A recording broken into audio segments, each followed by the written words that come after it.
Hey, what is going on everybody? My name is Nicholas Kid. Thank you so much for watching today's video. And so big news, I recently purchased a brand new smartphone. Now, this smartphone does not have the best RAM management, does not have dual camera, does not have stereo speakers, does not have the best battery, and also it does not have the best pricing. But this year, 2017, this phone has a lot of hype on it. So you guys probably guess what it is. It is the Samsung Galaxy S8.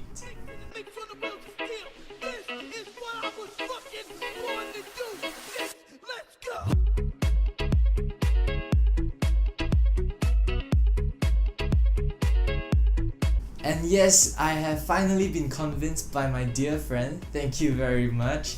I was actually going to skip the S8 because I was actually using the Galaxy S7 Edge and actually wanted to wait for the S9 instead.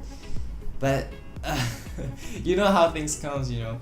So I was very hesitant to actually change to the S8 because first of all, it's not the cheapest thing in the entire world and there isn't really much of an upgrade compared to the S7 Edge. So I've actually thought a lot about it, and one thing that I actually really like about the S8 is definitely the infinity display. So in today's review, I've been like 4 months late into this device, so I'm just going to go through everything that a consumer would expect from the Galaxy S8 point of view. I'm not going to give you any sort of crazy in-depth review, but it's just from a consumer standpoint, how would you feel of the Samsung Galaxy S8? So remember how in the beginning of the video I mentioned that the Galaxy S8 does not have the best RAM management because it's running on a Snapdragon 835 and it only has 4GB of RAM.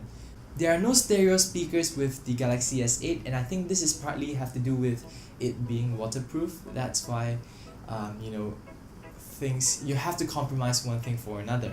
So that's why it does not have stereo speakers. So speaking of battery life, the Galaxy S8 does not hold up pretty well. I mean, it could last you throughout an entire day, and I don't think it would make a big difference with the Galaxy S8 Plus because you would have a bigger screen, and with that additional battery, it's going to be somewhat similar.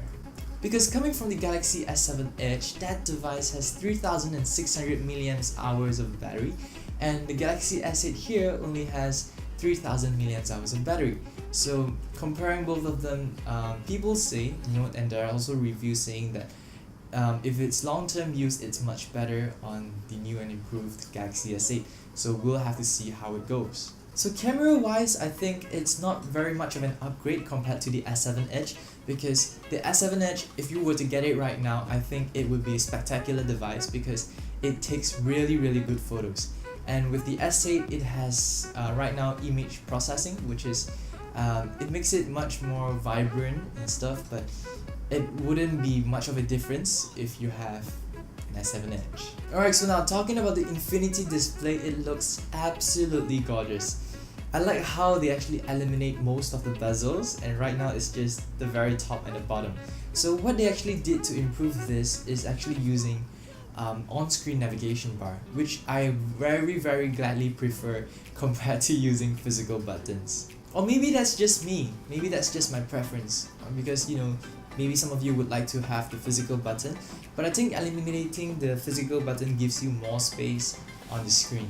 And one thing I like very much about the Galaxy S8 would definitely be the invisible home button, because it's not visually there, but you know it's there, and if you hard press it, it would always bring you back to your home screen, even when you don't see the button itself. Another thing will be the vibration. This time around, the Galaxy S8 has a much stronger vibration, very much like the iPhone 7.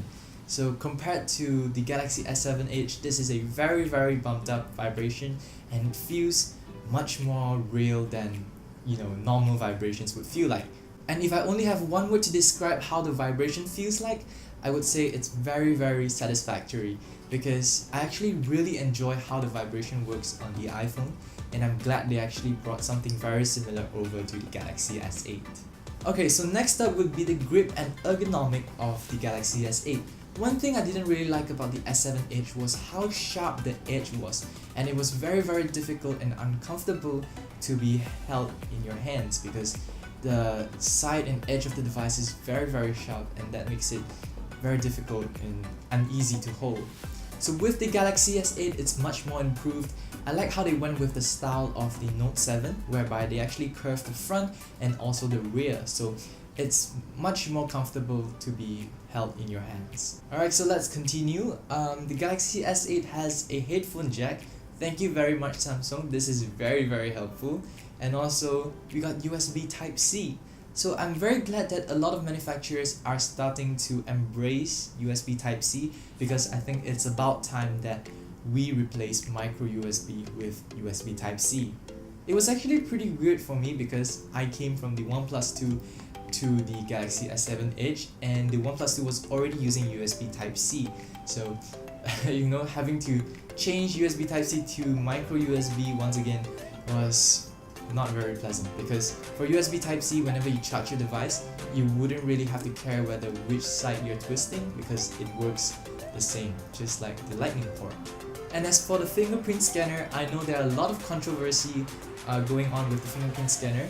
You know, people say that or you should just avoid using the fingerprint scanner because you have the iris scanner, the facial recognition, but I think the fingerprint scanner is actually not that bad. So first off, I like how they changed the material of the fingerprint scanner compared to what we had in the S7 Edge, because for the S7 Edge, it was like made of a plastic or something. It could be scratched very easily, and you know, the paint started to wear off, so it was very ugly. Another thing is that currently the fingerprint scanner is always on, so whenever you place your finger on it, it would immediately unlock and head into your home screen, which was what I really enjoyed back with my OnePlus 2. So currently we have this feature right here because this wasn't in the S7 Edge, and I think it's a very useful feature. Next up, I want to talk about facial recognition, and personally I think between iris and facial recognition, iris should be much better, because for facial recognition, people could actually unlock your device with just a picture of you, and also iris unlock is actually way faster than facial recognition.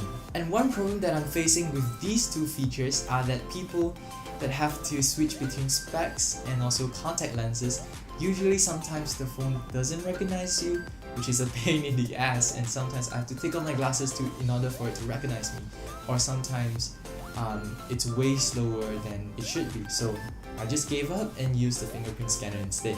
But other than that, if you don't have any short-sightedness, or if you're wearing contact lenses, you should be fine using iris or facial recognition. Alright, so the last point that I want to bring up would be emphasizing on the iris scanner. So let me tell you about this very embarrassing story, okay? So I registered my iris into my Galaxy S8. So I was walking around in the shopping mall, and then this girl came up to me. She was like, "Hey, is this the Galaxy S8? Hey, is this the Galaxy S8? I am the one, the way your son don't need a gun to get respect up on the street." And I'm like, yeah. So I tried to unlock with iris scanner in front of her, and it failed miserably. So it was so embarrassing. I guess this is life, you know. Things fail when they're not supposed to. Always at the wrong moment.